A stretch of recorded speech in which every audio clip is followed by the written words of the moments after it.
Welcome to www.serviceplusauto.ny.com. Today's topic, spring cleaning your car after winter driving. Most people know that they need to prepare their cars for winter, but many overlook the maintenance that should be performed before spring driving. Winter driving can take its toll on your vehicle. As the weather starts to warm up, it's a good idea to perform some basic maintenance to keep your vehicle in great order. Here are a couple of things you should check. Tires. Tires are one of the hardest hit areas of a car, especially cars that must be driven on wet or icy roads. Check the tread and make sure your tires are still in good condition. It's not a bad idea to go ahead and have them rotated and balanced as well, even if the treads are still good. Also check to ensure your tires are inflated to the proper pressure, and add air if necessary. Battery. In cold weather, your battery can work up to 60% harder. This means a lot more wear and tear, and a higher chance of being stranded later. It doesn't take any time to test a battery.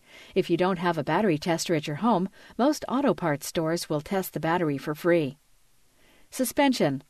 Winter driving is hard on your vehicle's suspension, thanks in part to roads that become worn with excessive salt or brine, and in part to wet and slippery conditions.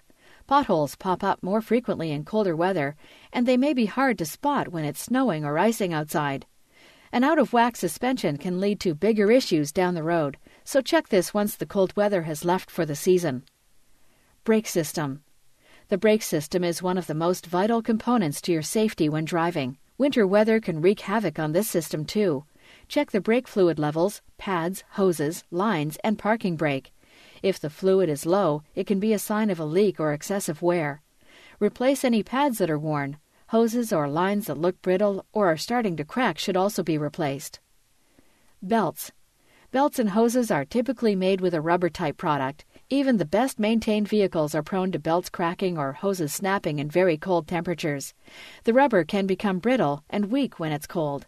And when you crank up your car, you are sending heat, furthering the issues. Inspect all the belts and hoses for damage or signs of weakness, and replace anything that looks worn. Additional items. Check all the fluid levels for your vehicle before you start driving in spring. This includes the oil, the coolant, transmission fluid, power steering fluid, etc. Anything that is low should be inspected for leaks. If it's just normal wear and tear, add fluids. Windshield wiper blades should also be looked at. It's not uncommon for them to become worn with cold weather driving, and they are expensive to replace. If you keep up with the seasonal changes and how they can affect your vehicle, you can keep your car running problem-free for many years. To find out more on topics like this, then go to www.serviceplusauto.ny.com.